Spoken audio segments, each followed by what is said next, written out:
Suudaan hir'ina bishaan abbayyaatiif hidha haaromsaa komatteem. Gama biraatiin ammoo Masrii fi Eertiraan galaana diimaa to'achuu ilaalchisee ibsa waloo baasuun Itoophiyaa qeeqan. Oduuwwan kanneen daqiiqaa muraasa keessatti isin biraan geenyam. Viidiyoo kana laayikii fi sheer godhaan faana turam. Akkam jirtan hordoftootaa fi daawwattoota keenyam.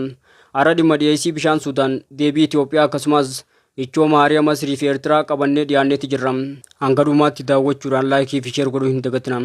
Jalqaba irratti ministeerri qonnaatii fi jallisii Suudaan ibsa baaseen guyyoota eebila 7 hanga 9 gidduutti hir'inni bishaanii laga Abbayyaa irratti mul'ate sababa bishaan hidha haaromsaa guddicha Itoophiyaa irraa gadi lakkifamu xiqqaateef akka ta'e beeksisee jira. Hangi bishaanii guyyaa guyyaadhaan gara hidha Rooziiras galu meetiri kuubii miliyoona 207 irraa gara 129tti gadi bu'uun magaalaawwan akka Kaartum, Rooziiresii fi Waad Madanii keessatti dhiyeessiin bishaan dhugaatii gufachiiseeti jira. Suudaan injiinaroonni ishee sirreeffama teeknikaa gochaa jiruu fi Masrii waliin ta'uudhaan waliigalteen dirqisiisaan akka jiraatu waamicha dhiyeessaa jiraattus Itoophiyaan gamasiitiin waliigalteen dirqisiisaan akka hin jiraanne irra deddeebi'uun isii ni yaadatama. Gama birootiin Masrii fi Eertiraan nageenyaa fi bulchiinsi galaana diimaa kan ilaallatu biyyoota qarqara galaanichaa jiran qofa jechuudhaan ibsa waloo baasan. Biyyoonni qarqara galaanichaa hin taane karaa seeraan alaa galaanicha to'achuudhaaf dhiibbaa godhaatti jiru jechuun cimsanii balaaleffataniitti jiru.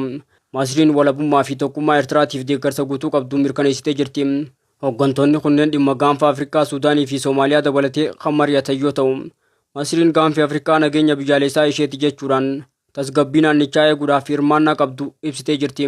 Sochii kana ilaalchisee dubbii himaa ministeera dhimma alaa Itoophiyaa obbo Nabiyaat Geetaachoo Itoophiyaan fedhii ulaa galaanaa ishee eegee fagoo ta'es Masriin haala to'annoo fakkaatuun socho'aa jiraachuun faarrii muddamaatii fi qocolloo mul'achaa jiraachuu cimsanii ibsaniiti jiru. Dhimmoota gaanfa Afrikaatii fi galaana diimaa irratti yaadni keessan maali? Yaada keessan koomentii irratti nuuf barreessaa. Oduuwwan qulqulluu fi dhugaa irratti hundaa'an saffisaan argachuudhaaf peejii kana foloo godhuudhaan viidiyoo kana laayikii fi sheer godhuu hin dagatinaa. Nagaatti.